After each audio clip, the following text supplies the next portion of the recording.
Olá, meus irmãos, a paz do Senhor a todos. Eu sou o irmão Júlio e esse é o canal Filho de Leão. E hoje vamos falar de um assunto bastante interessante, que é o batismo. Mas o que significa batismo? O batismo é uma palavra que vem do grego baptismos, que significa submergir ou mergulhar. A primeira vez que ouvimos falar essa palavra na Bíblia é no livro de Mateus, no capítulo 3, versículo 13 ao 17, onde também é relatado o batismo do nosso Senhor Jesus, que também é dito nos livros de Marcos, Lucas e João. O batismo foi um mandato de Deus para João Batista, para simbolizar o batismo com o Espírito Santo, que só seria dado após a ascensão de Jesus aos discípulos, que é dito no livro de Atos, capítulo 2, versículo 1 ao 4. Esse evento é realizado até hoje por ordem divina, para que seja uma declaração pública para o ser humano que deseja deixar o seu caminho pecaminoso e se arrepender dos maus caminhos e mostrar para Deus principalmente e para o mundo que aceitou o sacrifício de Jesus, que foi enviado por Deus para tirar o pecado do mundo e seguir o caminho que foi doutrinado por ele aqui na terra no tempo em que esteve aqui, para que sejam batizados e sejam salvos. E disse-lhes Pedro: Arrependei-vos e cada um de vós seja batizado em nome de Jesus Cristo, para perdão dos pecados, e receberei o dom do Espírito Santo. Atos capítulo 2, versículo 38. Como algumas interpretações que dizem que, segundo Pedro, uma das coisas para se fazer para ser salvo é o batismo nas águas, feito por todas as igrejas cristãs do mundo inteiro, e como o batismo é apenas um dos requisitos para ser salvo.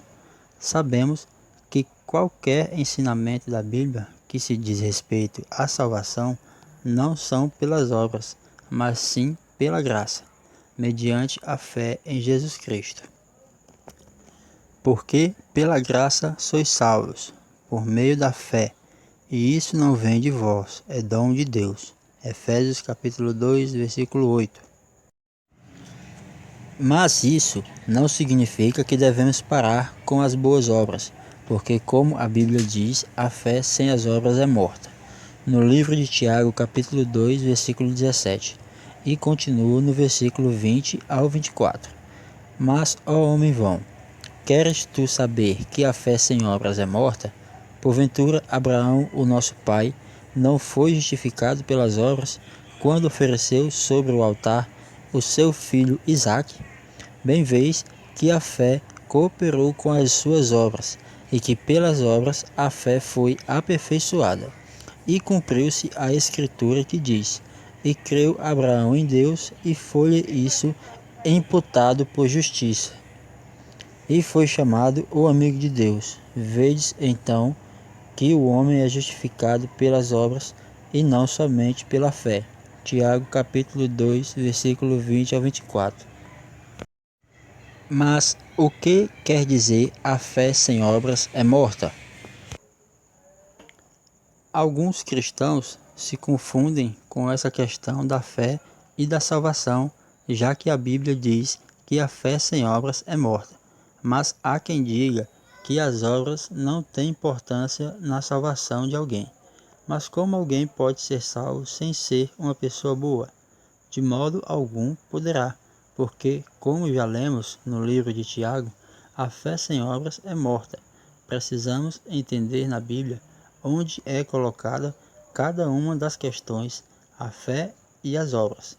A fé nos é dada totalmente de Deus para a nossa salvação através do Senhor Jesus Cristo.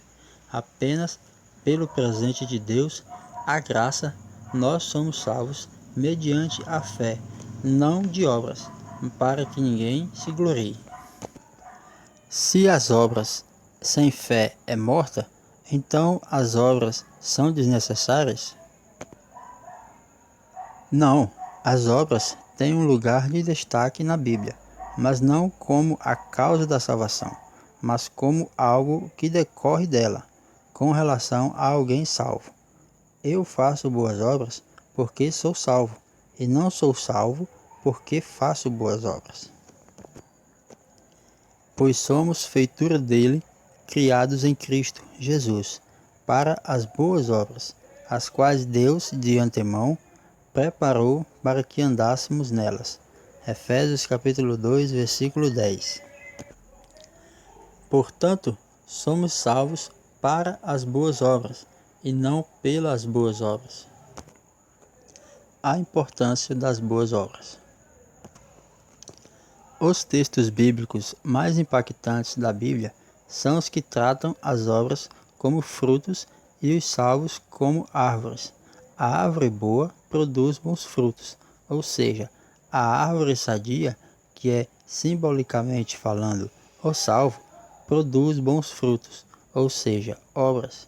Assim, toda árvore boa produz bons frutos, porém a árvore má produz frutos maus. O que Tiago queria dizer em sua epístola era mostrar a alguns que se diziam salvos, mas não tinham obras que demonstrassem essa conversão em suas vidas. Efésios capítulo 2, no versículo 8 ao 9, e Tiago, capítulo 2, no versículo 18, não estão contrariando em nada um ao outro, estão apenas combatendo o pensamento de alguns que acham que, uma vez crentes, estão salvos e não precisariam mais fazer nada. Mas sim que, uma vez crente, é que começa nossa missão de vida com os propósitos de Deus. Assim concluímos que obras não são necessárias para que uma pessoa seja salva, mas as obras são cruciais na vida do cristão salvo. Isso é o que Tiago queria dizer às pessoas que não faziam questão de cultivar obras em suas vidas. Então, irmãos, vocês gostaram desse vídeo? Então deixe o seu joinha, comenta aí embaixo nos comentários, compartilha com seus amigos e se inscreve no canal. Que a paz do Senhor esteja com todos. Até o próximo vídeo. Tchau.